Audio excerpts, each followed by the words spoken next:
Hey, deserving listeners, we have a special guest on the podcast who knows a lot of things about a lot of things. So I thought we would get into that. Please introduce yourself to Podcast Land.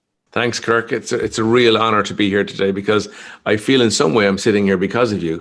I reached out to you. I don't know if you remember this now, but I reached out to you, and I think it was 2015, to talk about my potentially coming to Antioch University and to do a Fulbright scholarship with you guys. And here I am, 6 years later, pandemic later, sitting in Antioch, and I do owe a lot to you. And I think you put me in the right track. So thank you. And I've been listening to your podcast for many months now. In the last, it kept me going through lockdown in Ireland. So thanks, Kurt. And it's a big honor to be here today. So my name is Richard Hogan, and I'm a systemically trained family psychotherapist. I'm working in Ireland, and I'm the clinical director of Therapy Institute. And I write every week for a national newspaper in Ireland called the Irish Examiner. And I write about things that I experience in my clinic through my teaching. I teach in a school, and I also lecture around the self and psychology and education. And so I write every week about what I'm seeing. I write about things that are fascinating to me. I write about systemic racism, and my last article there was about the football in England and the racism that was leveled at the three. Yeah, tell us about that. I remember reading a little bit about that. Yeah, the players. It's a fascinating. For me, I found it really fascinating to watch because the players took a knee before the match. Each player took a knee before the match to outline the injustices and the inequities that live in society, right? A little gesture to say to society, we're not there yet. We're getting there, but we're not there yet. And England got to the final, and 3 young black players missed penalties.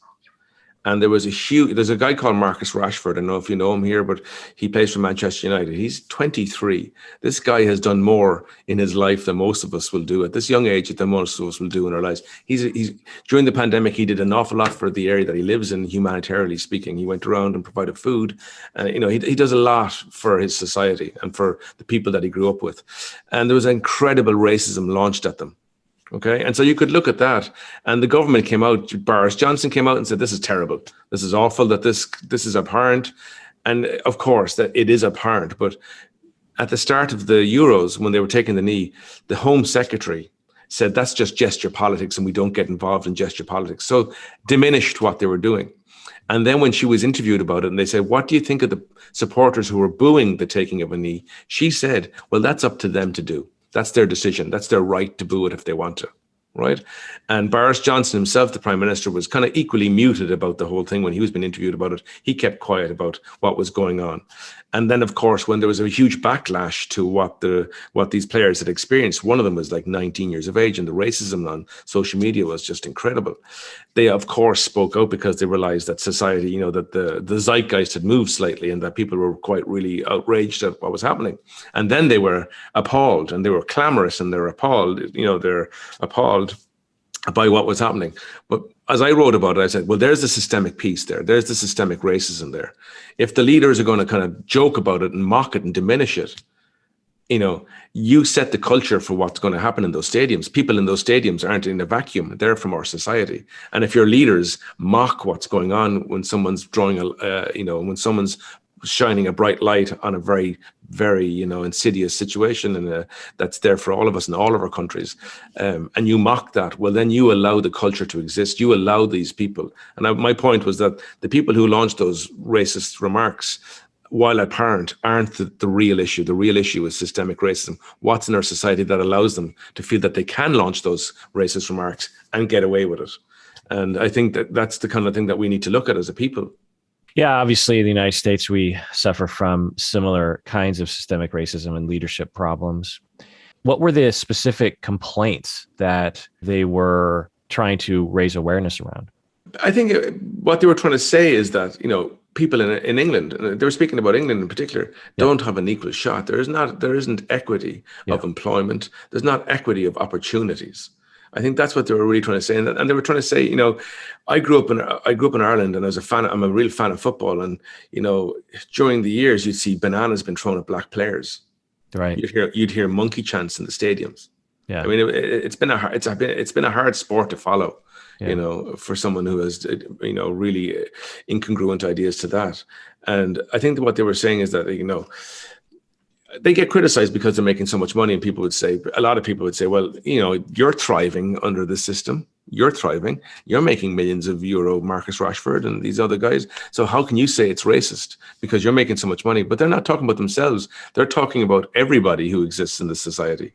And it's very easy to kind of go, and look at that and say, but well, you're doing well. And that's what critics would say. And that's the systemic piece, I think. It's like, Muhammad Ali throwing his medal into the Ohio River, and someone saying, well, he could have gone to a different restaurant. There was another restaurant that would serve him. So why do you want to go into the restaurant that wouldn't serve him? Well, that's the reason why Jim Crow existed for so long. And that's what they were standing up about. They're standing up for, okay, we're doing well. But if you look at the arc of everybody's life, most people aren't doing well, and most people aren't getting an equal shot. And that's what I actually really attached myself to this football team. Being from Ireland, that's a tough thing, I'll tell you that much, Kirk. I don't know if you know the history there, but to support the English football team would be something that you would have never have even dreamed of as a kid. But when I saw what they were doing, and I was thinking, this is what we need in our society. We need these people to stand up and actually, like Rosa Parks, sit down and take a knee and say, look, things aren't equal, things aren't fair here. And yes, we're doing well, but not across the board here. And that's what they were looking at. Right. Yeah, I find it interesting that when they get attacked, they're making their point. All they did is take a knee. And the point that gets made, and I actually only heard this today, that it's unpatriotic. It's against the flag and it's against the country. And you're kind of going, well, they believe in the country so much. This is what, they believe in the flag so much. It's not that they're against the flag or they're against the country. They believe in it so much they want to see a change in it so that it's equal for all. And surely we all want it to be equal for all, that we all get an equal shot at things. Yeah. It's particularly egregious in the United States when racists will use that argument because our country is at least philosophically founded on equality. Well, I think it's a very good point. And my grandmother was American. I love America. America in Ireland is like a concept. I think it's like, we really, we look, it's like a big brother, you're the big, powerful brother that we love. It's funny, we have this relationship with America that we love the presidents, and we always try to make sure that they're Irish. Somehow we wrangled Obama into our Irish kinship. And he came to Ireland in 2011. It was a very funny moment. He's one of the great orators, I think, of the last 100 years. He's just a great speaker. Yeah. And he started off his speech and he said, my name is Barack Obama and I'm here to get the apostrophe we lost along the way. And that dude had the audience out of his hand, because they were like, yes, we know you're Irish. But he was the first Black Irish president. That's what we say in Ireland. But I agree with you. But I suppose what I feel when I look at it is that it doesn't have to be one or the other. I think what I find in America, what I find happening in America when I look at it is the polarization, the things that are really feeding into these echo chambers, and you can be both, and that the difference between somebody, who's a Republican and someone who's a Democrat doesn't mean that they're different in people. It's just a difference of opinion.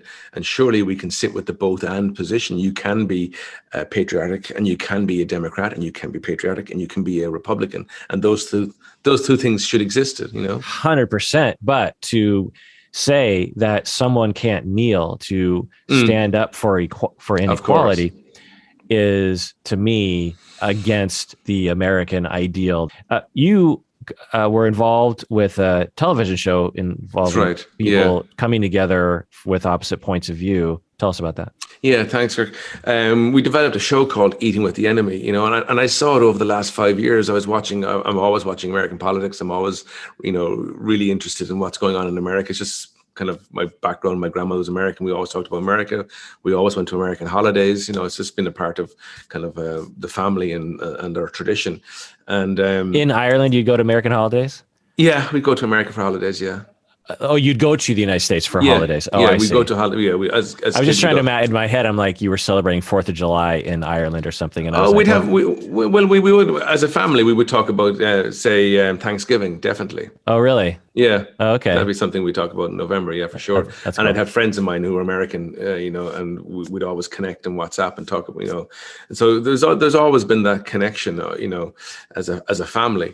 And I suppose when I thought about Fulbright, it made sense to me to go to America, because it just felt right. Yeah. But the show, I was watching, say, Trump over the last 4 years, and while it was very entertaining, let's say, viewing for people who don't have skin in the game, let's say, for a neutral country, it was entertaining, and it was kind of seen like that, and people kind of viewed Jimmy Kimmel's taken it, and that was kind of like how we consumed it. It was like probably with confusion, a little bit of car crash, you didn't want to look at it, a bit of embarrassment, but what I was watching was the incredible polarization, as I saw it, of people, and the inability to have a discussion around difference. And like you said there, Kirk, about when you say that it's unpatriotic, you're just shutting down the conversation. It's a very nice way to end all discussion, right? And that's how I'd see it. It's a very irresponsible and linear way to look at something and say, well, that's just that, and that's the end of that. Let's not ask a bigger question: is why are they doing that, and what am I doing that allows that to be there, so that they have to take a knee? And so that it's a much wider thing. It's a much more complicated thing to do. So it's much easier to shut it down. And I was noticing in schools, even in Ireland, because we are influenced by America, heavily influenced by America. I mean, we are as a country. And I was noticing in schools, students doing the same thing, shutting each other down. And if they had an opposing point of view, they shut them down and said, well, you must be a racist, or you must, if you support Trump. This is what I heard here in the classroom. If you support Trump, because I try to get dialogue going, they'd say, if you support Trump, you're a racist. All right. And I was like, it's not that simple. Let's hear his point of view. Like, let's have a discussion. And I was seeing this in the classroom, and then I was seeing it in universities as well, that they wouldn't be able to hear difference. They'd shut it down. And in my analysis of it, I was thinking, it seems like identity is getting kind of caught here. People's identity and what they believe are kind of coming together. And so we came up with this idea of the show called Eating with the Enemy, sitting people down from opposite sides of a discourse and hearing over a meal, because over a meal, it's kind of an intimate thing to do, break bread with somebody, sit down and have a meal. And then we'd have questions that myself and the other psychologist, Malia Coyne, we'd prompt them through different questions to get them into some of the discourse that we wanted them to have. And it was just an incredibly successful show, first of all. But personally, when they asked me to be involved in it, I was thinking this could be like Jerry Springer, and I would want nothing, you're this and you're that. And I was thinking that's nothing that I want to be involved in. I'm a very positive person, and I want to develop discourse, but in a healthy way. And it was just incredible. We had a member of the trans community sit down with a Catholic priest, and we just had this really tender moment where the priest said, because I don't know if it's like what it's like here, but the Catholic Church has had a pretty good grip of Ireland for many years, and that's gone in the last 20 years. But the Catholic priest said, I try to look for God every day, and I found it in your conversation, he said to the member of the trans. Yeah, it was just an incredible moment. It was like a seminal moment in Ireland's kind of like history, where a Catholic priest was saying to a member of the trans community, we're all one here, and you're beautiful, and God is in you as well. And the amount of emails I received from that moment, and we had people sitting down who were Trump supporters, and we had a member of our Black community who's a lawyer sitting down with a member from the supporter of Trump, and we have the discourse there. And what it really showed is that yes, this discourse has become coarsened over the years, but actually there's no difference between us. We might. So how did they see eye to eye, the Trump supporter and the well, they didn't. They actually didn't see eye to eye. They actually said that how they came to the conclusion is like, we may differ, but I respect your I respect your opinion. And I actually, in that conversation, it was very interesting. The guy who was the Trump supporter, Luke, said, I've never had a girlfriend, and he left his guard down. And in that moment, they actually connected through a very, very vulnerable and honest and transparent moment where he said, I've never had a relationship. And maybe that's why my views are, lacking a little bit of, broadness and something else in them. And the Black lawyer said, yeah, well, thank you for being so honest. God, I'm kind of taken back by your honesty there. And they actually had a really nice connection. And they didn't agree. They didn't come to an agreement, which, doesn't happen always when you're having a discussion with someone. You don't have to. But they were respectful in their difference. And that's what we were trying to get to in the show, is that you can be different and have differing opinions, but it's about the dignity and the way you respond to somebody who's different. That's what makes, a healthy society. Right. And the increasing of the distance and the fanning of the flames is what causes some politicians to be elected and to line their pockets with a lot of money, frankly. It's basically a business to fan the flames. Absolutely, Kirk. And I can see with really, really big, social media, like Ben Shapiro and all these guys that you have over here, and they speak about the coarsening of public debate, and yet themselves are the ones, whenever I see the tweets come up, I'm like, well, there's a further coarsening of the public debate. There's a further, echo chamber. There's a further, it's either us or them. Right. And you write books about it, and you make millions of euro off it, saying that isn't this terrible? And then you go look at the tweets and say, well, you're just, as you said yourself, so elegantly, you're fanning the flames here because it's very profitable. Yeah, and the small minority of voices such as yourself that are trying to create understanding and bridge the gap and help people to think a little bit more, I think, accurately about their fellow human beings. There's no money in that. No, there's not. There's no money in like, hey, can't we all just get along? Or hey, those people you hate, they're probably not so bad. You're not going to make any money in that. No, it's not. It's certain when you say to people, hey, how about the potential of holding a different idea? Yeah, that's not going to get you money. Yeah, but again, it's not all about money. It really isn't. It's actually about a society that's functioning and healthy, that allows for us all to thrive in it. That's actually the stuff that gives your life meaning, I think. You can have loads of money and you can have absolutely no meaning. I do a lot of work in the corporate space, and I meet a lot of people who talk about that to me. They get remunerated massively and they wonder where the meaning in their life is. And you can do both things. You can obviously get remunerated very well and have meaning. And I think that's a really important thing, that just because you don't make money out of something, I think it's really important that you see, well, you know what, there's something that sustains me a lot more than being able to buy whatever it is. And that's doing work that's meaningful. And perhaps if you change one person's idea about something, or you allow them to see something differently, well, there you go. I think that's the payoff. Yeah. So before we started recording, you were rattling off a bunch of other things that you are involved in. And what else would you like to share with the listener? Yeah, well, I suppose I'm the director of Therapy Institute, and why I'm here in the Fulbright in America is because I'm really interested in inclusion, obviously. I really, it's something that I'm passionate about, Kirk. I'm really passionate. And when I hear your podcast, and I often hear that idea when I'm thinking, what is it that they're dealing with today in this? It's about inclusion and about holding ideas about people and holding them lightly. And I suppose labeling and how we talk to ourselves is something I'd love to talk to your listeners about, because I think there's a very important conversation about freeing yourself from the labels that you were given yourself through education. And I lecture in DCU in Dublin around this. I've written a course around this and I lecture on it. And that's what my Fulbright is really about. It's about training teachers how to think about inclusion. And inclusion is kind of a sexy word, it's kind of a popular word at the moment. It's like hybrid and inclusion are the two big ones at the moment. And I often think it's just a word that people use and it's got no meaning. Let's just do inclusion. Okay. Let's do inclusion. What the hell does that mean, right? Yeah. And my idea about it is always that it starts within. I mean, if you hold really destructive paradigms about people or very linear ideas about a certain type of person, it's going to be present in your classroom. It's going to be present in your life, and it's going to be present in your relationships. And so something I think is really important conversation for your listeners is to think about the labels that they received themselves. And I often find this myself when I'm talking to teachers. I can see the weight being lifted off them. I can see them kind of going, holy crap, I have been laboring with this label and it's not fit for purpose anymore.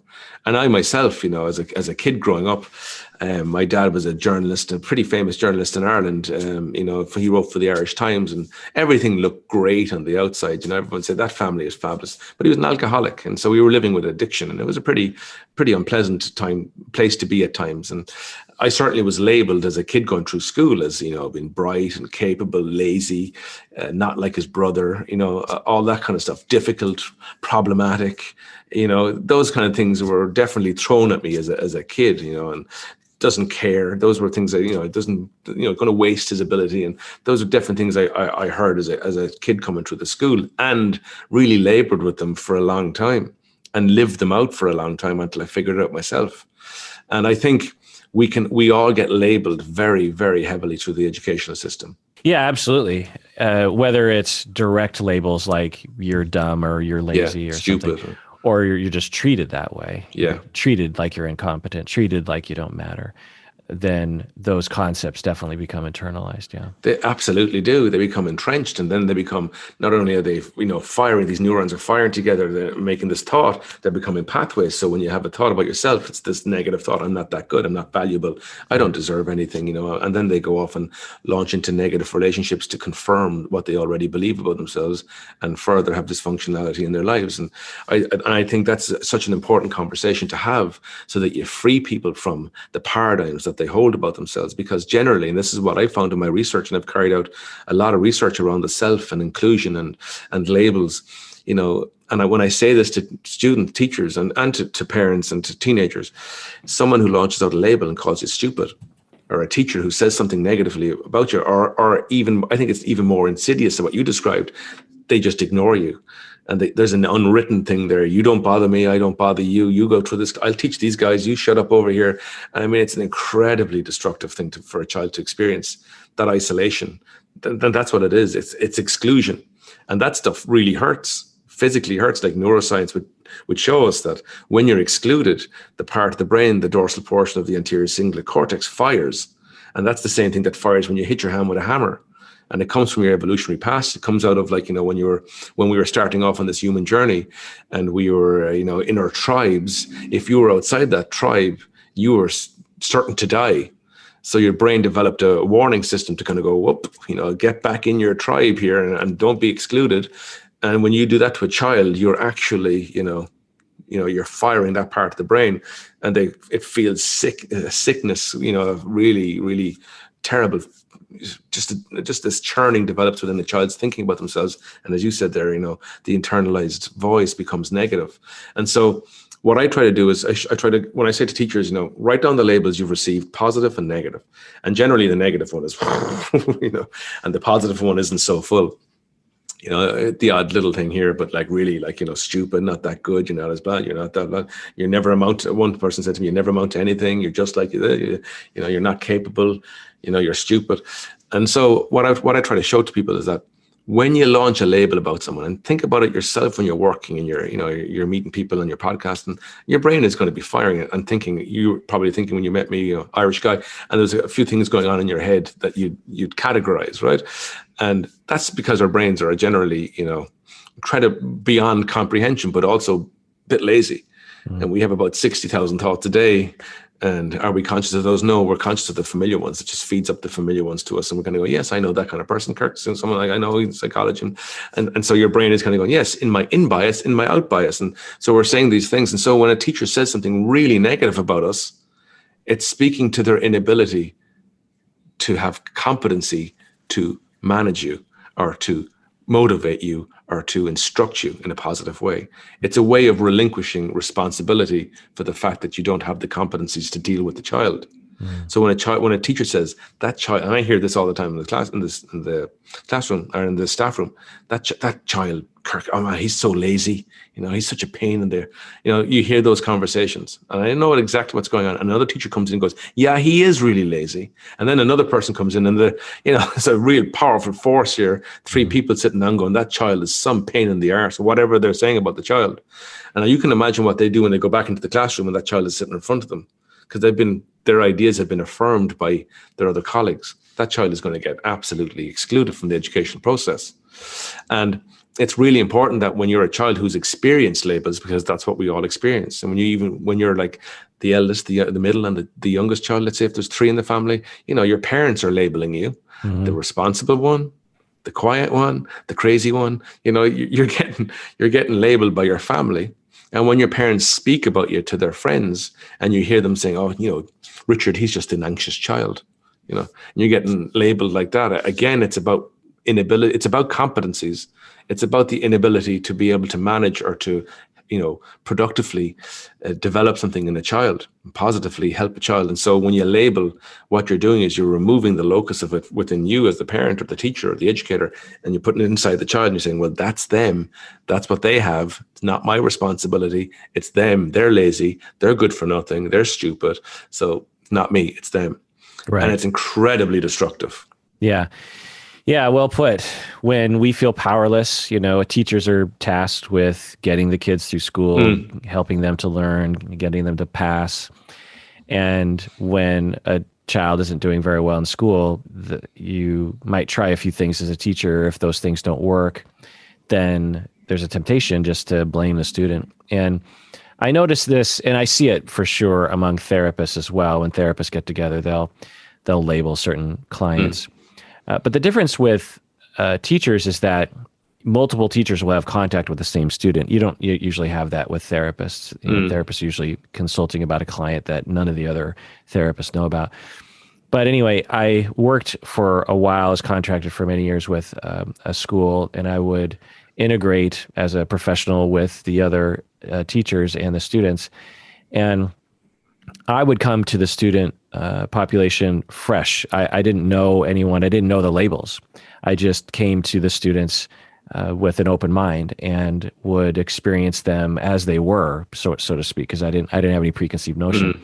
But I noticed that the teachers would treat the students differently, and it's just anecdotal. I can't really know for sure, but I found that there was always one kid that was thought of as the screw up or the rebellious one or the stupid one or something. And I would see them react to that student. And I just thought, why are you reacting to that student differently than the others? Because that student isn't really doing anything different.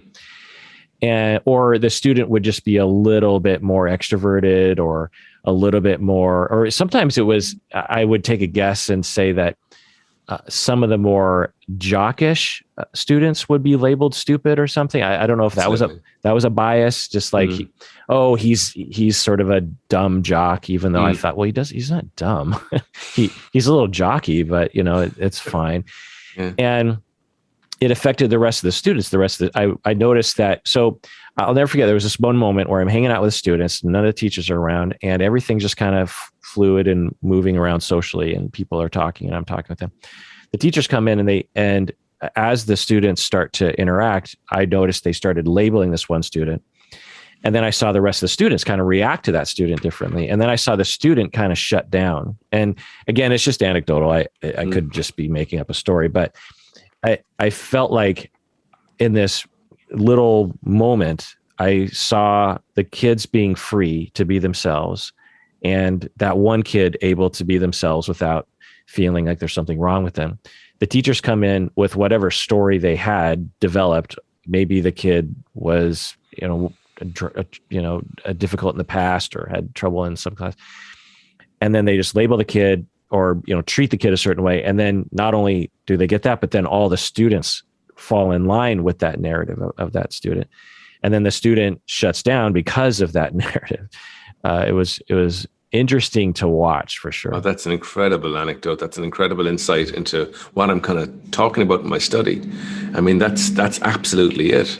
And a lot of my work is through narrative. I do a lot of work, when I work with teenagers, I work with through a narrative lens, about the stories that we tell ourselves. And there's a child who's been given an incredibly powerful story, and that the class then align with the teacher when they come in, and then he's further scapegoated.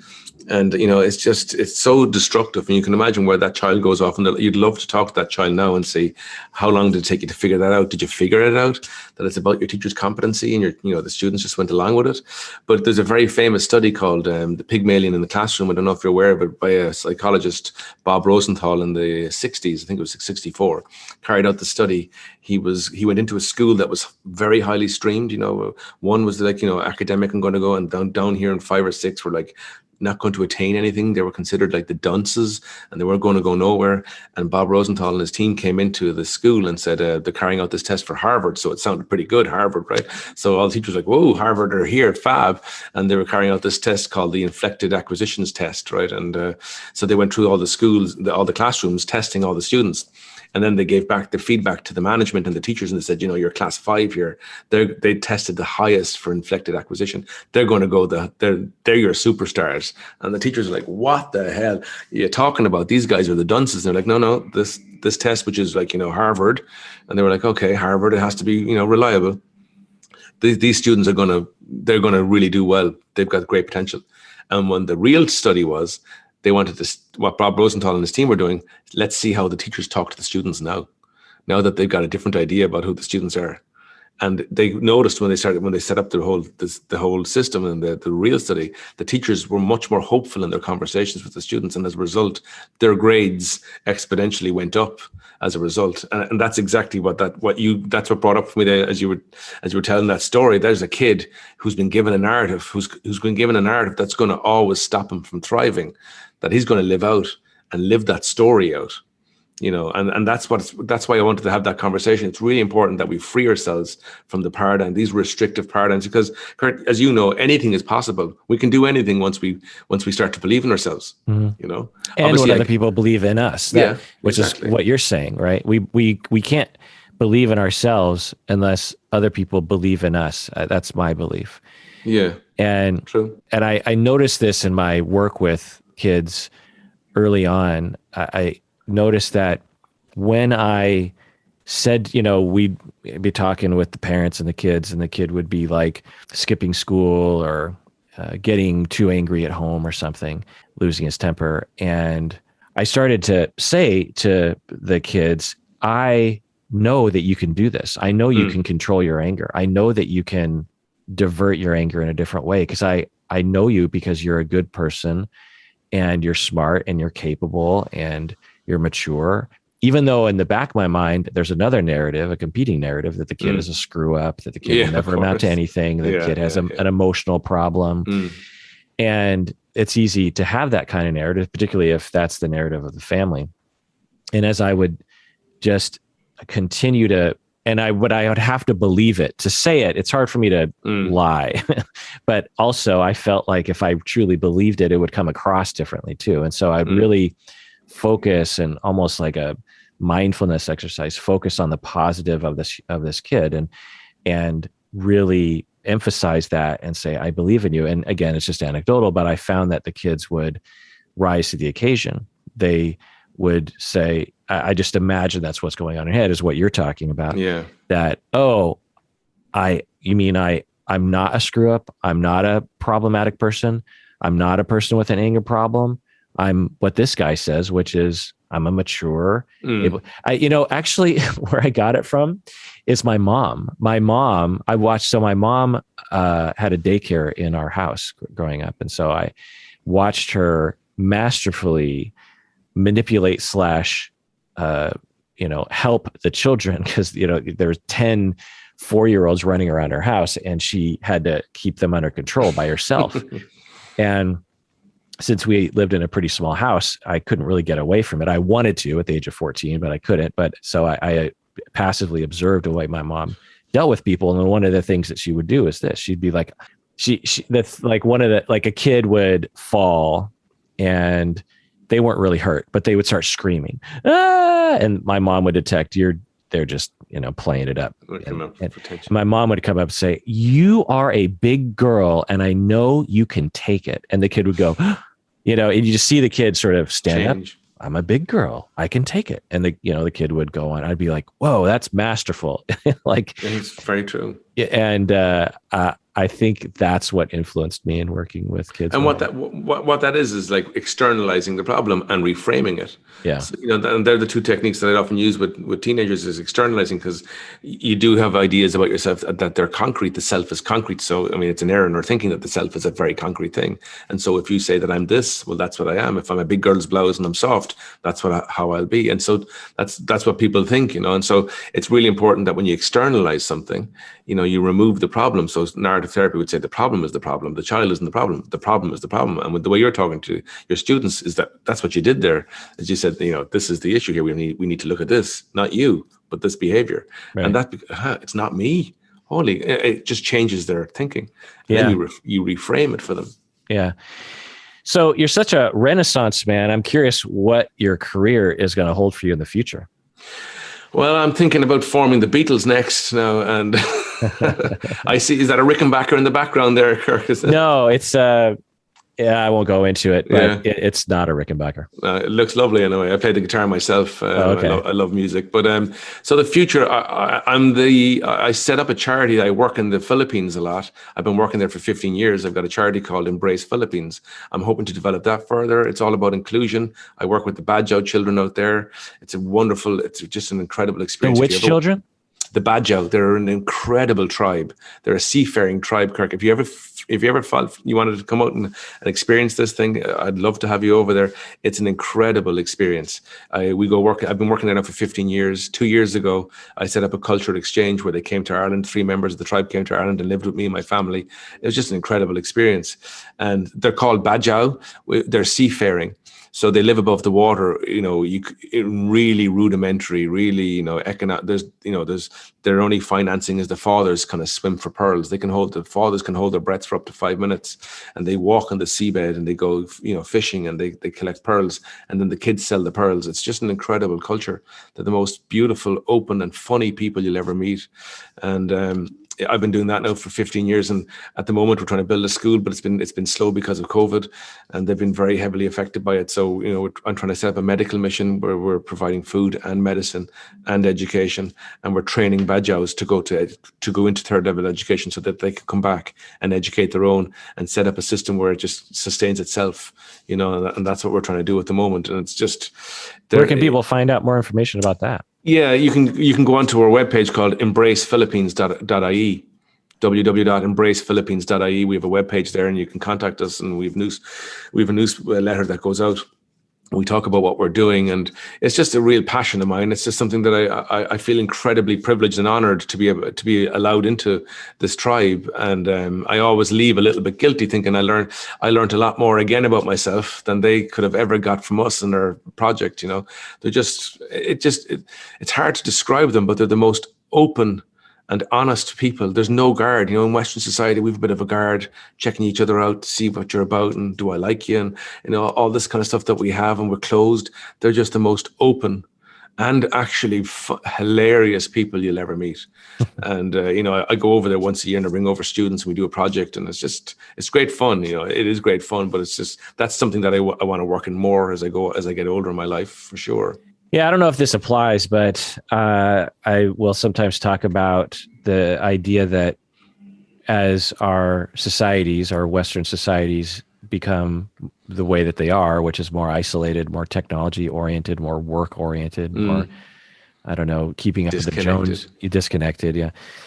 And along the way, we think of ourselves as entitled or privileged, and we will look at a tribe that is struggling and having to work all day long and trying to find fish and oysters and pearls and whatnot. And they can't afford an iPhone or maybe even a roof over their head. And we look at them and we think, oh, poor them. It must be really terrible to be them. But then you meet them and they're rich, 1,000 times happier than the average American is.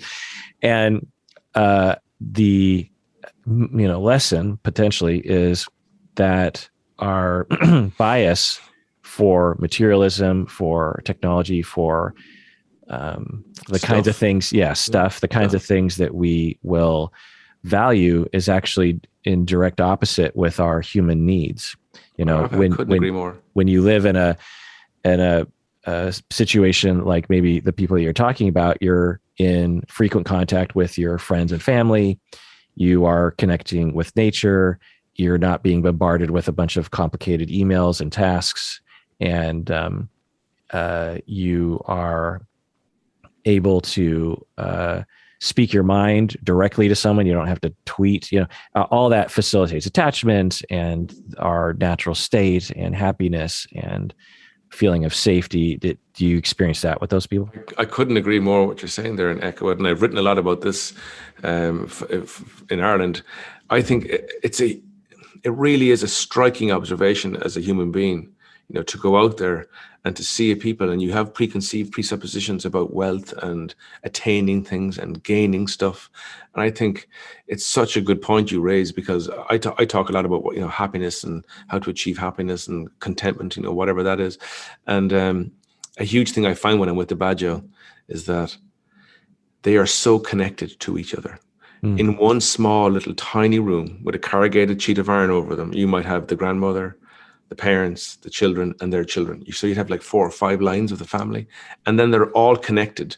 Their neighbors next door, their uncles, and the whole community are connected to each other. There's no doors that lock them off from each other. They're all open. It's like some sort of Sophoclean play. They can all come in and out of each other's house. It's an incredible existence.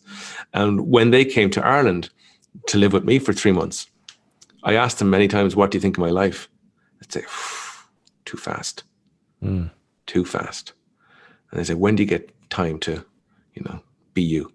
And they couldn't get over the concept of child minding. Was something that just blew their mind. Child what? Child minding. Oh, minding. That a stranger, you'd give your child to a stranger and you'd remunerate that stranger with money for minding your child. They couldn't get this concept. I mean, they really struggled. It was actually a very funny picture I took when they first came. They saw the dishwasher and they're like, "What the hell is that?" And I was like, "That's a dishwasher that washes the dishes." And they were like, "What? And what's this?" And I was like, "That's a washing machine." They're like, "What the hell is that about?" And I was like, "Well, that's what we do here." And they're like, "Well, why can't you do it yourself?" And they have no word for suicide in their culture. And they struggle. I mean, they struggle to get food. Their struggle is food and that. But they are, if you were looking at a happiness monitor, they are way up there. And I think it's because they're connected. And I think that's what we suffer with. I think it's a fool's errand bringing things into your life and searching for materialism and trying to gain. Because ultimately, when you do gain, you realize it doesn't sustain at all. Buying a nice car, it's a nice little moment for a day or two, but after that it's gone, and it's so ephemeral. Materialism is such an ephemeral, short-lasting thing. So what sustains us is connecting. And I think as a society, I think COVID probably has probably illuminated it. Social distancing, it's not something we're good at. Right. We need to be more connected. And even here in Antioch, when you go into the toilet, everything is like, you put your hand under, you don't touch anything, you get the thing, it comes. So we're disconnecting ourselves massively from each other. And I think it's something that's probably seen the rise in, why we feel so unhappy. Yeah. Yeah. Well put. And the other aspect of this, other than materialism, is living arrangements and what we value. As people get more money, they get bigger and bigger homes, and everyone gets their own room. Everyone gets their own office. More detached. Right. Everyone gets their own spot in the garage, and the house is further away from your neighbors. Like, that's the ideal. The ideal is bigger house, bigger yard, more rooms.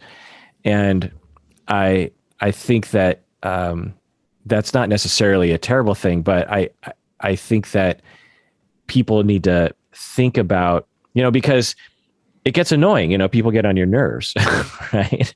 But I don't know if it's an American thing or a Western thing or a human thing, but when we get annoyed with people, because I'm guessing that the group of people you're talking about, they occasionally get annoyed with people, right? They get annoyed with each other. I'm sure it happens at least sometimes. And there's an impulse of like, well, I need to isolate myself away from them to avoid getting annoyed. But the hidden cost there obviously is all the benefits you were talking about. Yeah, for sure. Interesting. Well, is that what you're going to be spending all your time on? Because I'm under the impression you're doing like 15 different things. No, I do a lot of things. I must say, I do a lot of things. I love the diversity of work. I would find doing one thing quite, I'd get bored with it quite quickly. So I like doing, my week is very diverse, So what else are you going to be doing in the future? I've got a book in the pipeline. I'm, just at the moment writing a new book about basically the impact the family has on you through your development. And it's kind of like what I'm trying to write is a book that will help people who have been labeled parents, in their relationships, parenting their kids, but also kids who've come through families that have been labeled and trying to rewrite or reauthor those ideas. So it's a book kind of that's designed to help kind of like everybody. So I'm going to start that. I've got the go ahead on it. So I'm going to start that now in the fall. So that's the big next thing. Series 2 of Eating with the Enemy is coming out. So that's going to be something I've been working with in the winter in Ireland. And I write every Thursday, so I'm going to keep that going. I love my column. I love working for the Irish Examiner. It's just a great space that they say to me, write whatever you want to write about. That's incredible. What's your next article about? It might be this. It could be this. It could be this conversation. I'll have to let this kind of like percolate for a while and see how I feel about what kind of came up here. It could be this. I definitely have one about Seattle. I did write about my first interaction with Seattle 2 weeks ago about inclusion and coming to Antioch in my Fulbright. I do find the homeless and the drug epidemic here in Seattle quite striking, coming from Ireland. Yeah, tell us about that, because I only observe it as a layperson. Yeah. I read articles, but I feel lost. I work with, at times I get invited into the Irish government to talk to the Prime Minister, the Taoiseach as we'd call him, about mental health issues. And I was thinking, if I was asked in here to talk about Seattle, I'd have so many things to say as an outsider's perspective. Yeah. I think people need to hear it, because you have a beautiful city here. I mean, Washington, my God, it's an incredible, it's just so beautiful. And Seattle is a city, my God, it's incredible. I'm blown away by it, because I've never come up this area. I always go to kind of like, New York, Boston. I lived in Providence for a while, so I've always gone around there, but I've never come up here. I've gone to Florida, but I've never come up here. And this is my first time up here. And obviously I was into Nirvana and the whole grunge thing in the 90s. And I saw loads of interviews, and I thought that city looks pretty cool. We watched Frasier. I saw Sleepless in Seattle. So I was very aware of the city, but had never experienced it firsthand. And I suppose what struck me is the beauty, and then the homeless crisis and the heroin, as I would see it. Maybe I'm wrong, but from my point of view, a heroin epidemic, the needles everywhere. Because I got my daughters here with me, my family are here with me in America, and we walk down to, Pike Market most evenings, and it's quite striking. Yeah. And I'm trying to help my kids process what they're seeing, So I'm curious, what else do you observe about us in America and or Seattle? It's like the smell in someone's house. They don't know it because they live in it for so long. You walk and go, what the hell is this? Yeah, I suppose I haven't really got a good view of. That's not a good view, but I haven't got a correct view because of the pandemic. There's no one in here. I'm in here myself doing my research, and I'm connecting online to classes. So I don't get a real sense of the milieu or the cultural, the community part of it. Yeah. So that's what I don't get to see. And it's a pity, because you don't often get Fulbright scholarships, and unfortunately I got it when I was in the midst of the bloody pandemic. So I'm not getting a good swing at it, but. It's a very good question. I suppose what I've noticed here, that you're probably aware of it though, you're much more vocal about Black Lives Matter than we are in Ireland. We don't really talk about it so much. There was just a rally there a couple of days ago when I was getting my daughter's haircut, and they came past, and it was a rally about Black Lives Matter, and and I suppose I find that as a city, it's very vocal, and I see things on the window that says, we believe in Black Lives Matter. If you don't come in. Now, you'd never see that in Ireland. I've never seen that before. That's the first time I've ever seen a sign like that. I suppose it just the systemic racism part. I suppose maybe you're more in tune with it than we are. As a society, we're quite small. We're diverse, but not for long. We're only diverse for the last 30 years, probably. When I grew up in school, there wouldn't have ever been a black child in there with me. I've never met a black teacher in my experience going through education, and we don't hear about systemic racism, but there it is, right there. The fact that you don't see people in the black community working in education. That's a piece there that we don't address or talk about. So we're less vocal about it. I suppose something that I think, maybe this is something that I think, right, and it might be a bit controversial, but this is what I think. I think you think you're liberal in America, and I think we probably think we're not liberal in Ireland, and we probably are quite liberal. We're quite. Do you understand what I mean? Yeah, what I mean by absolutely. that? Yeah. That there's. I think for all the land of the free, I think America can be quite puritanical, and a lot of stuff doesn't get talked about, and it's just kind of swept under the carpet a little bit. Whereas in Ireland, we think we're more conservative than we are. If you understand what I mean. Yeah, I don't know about Ireland, but I do sometimes think about how liberal Americans will think of themselves as very liberal, meaning that they're very open-minded, they're very accepting, they're not oppressing other people, and yet they absolutely are, unknown to themselves, I suppose. And that's probably the most dangerous position to find yourself in. Right. So off topic, what's the most annoying thing about Seattle or Americans to you? You're going to get me in trouble here. What's the most annoying thing about Americans? I think probably over-validating every feeling. Oh, what do you mean? For other people or themselves? For themselves. Or I suppose what I find about Americans is they talk about, recent events, but like 4 seconds ago, as if it was something that happened a long time, and then I was like, and then that was like, we're like in the middle of the conversation. It's hard to explain what I mean, but I suppose the over-validating of feelings. I come from Ireland. We're Catholics, we're very emotionally repressed. So, we don't express too much emotions, a lot, and so I find it, and I can hear walking on the street conversation. I felt this when you said that. And they're in the middle of the conversation that she felt this about in the middle, and it's in that moment I'm kind of going, my God, you'd never hear a conversation like that in Ireland. And that's probably a little thing that kind of just a cultural irks me a little bit. The over validation of every feeling. Like if it taken to an extreme, it's too navel gazy, too narcissistic. Maybe, or that all feelings have to be validated. I mean, or that you have to think, am I okay now? How am I feeling now? I mean, right. So just, we'd be very much the strong silent types in Ireland. You just suck it up and you get on, you keep going. Right. Not that healthy either, but we've made a correction in that one. But I suppose that's something that irks me a little bit. I'm curious, how often do you hear people saying that? Is it frequently? It would be actually, every time I get the ferry to go over to Brainbridge or in the Really? streets and sitting in a cafe there, I'd hear people talking about just it's funny, I suppose. That's really interesting. I mean, I'm going to have to take note of that.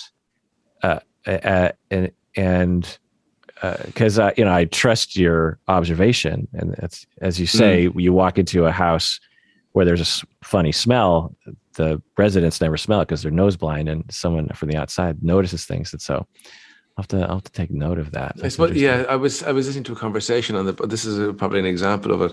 I don't know what it is I'm trying to explain, but it's definitely something I feel when I'm in America. And this girl was talking to her boyfriend, and she asked him, "What's your true north?" Right? And I was like, "What?" Listen to this, just listening into it, and he was like, "Well."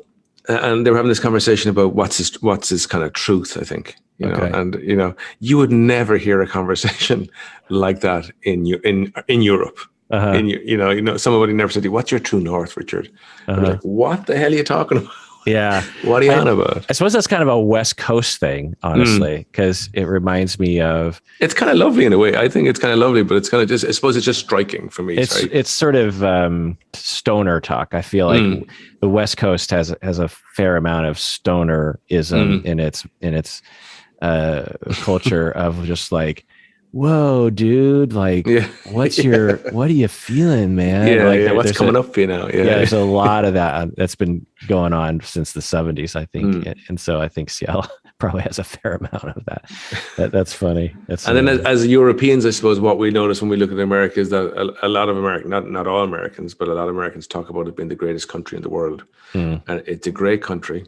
But as you know, it is a great country. As I said, in Ireland, it's like a concept. It's hard to explain it. It's like a dream almost.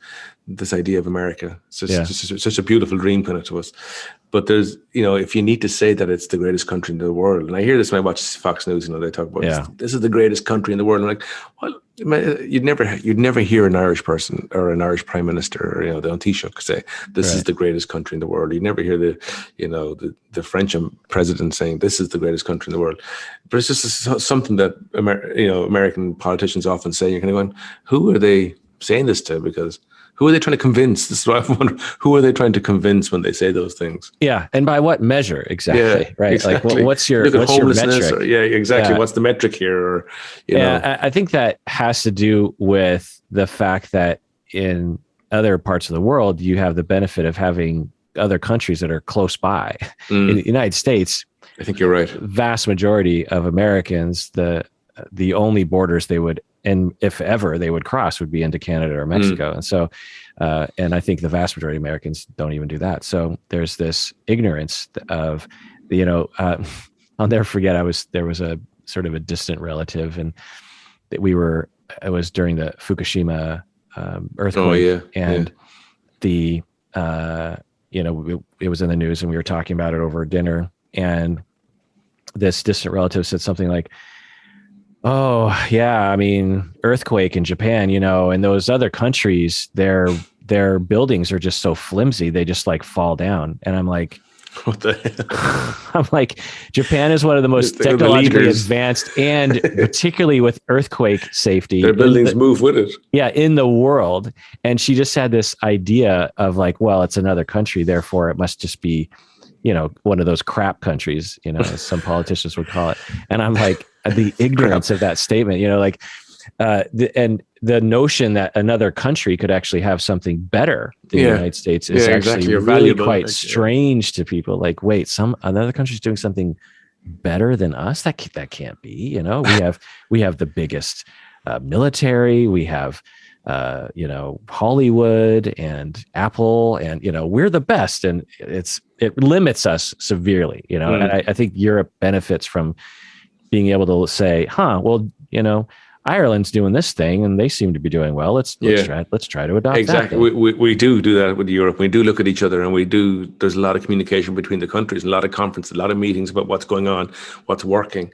I think you're right about America. I think it's such a vast continent. I can see why people don't leave it. You can see why people holiday down to San Francisco or go to Vegas or go to Miami. You can see it's got, as a country, it's got everything in this. It's just incredible. I absolutely love this country, and I as I said, I feel connected to it, and I can't wait to go down to Mississippi at some point and do that. And go to I really want to drive through there when my kids get a bit older and go to Kentucky and see where Ali grew up. And my whole childhood has been these kind of ideas, and Elvis, and so I'm really into bluegrass music, and I just can't wait to get down there and be a part of all that. But a little funny anecdote: I was in New York in 2015.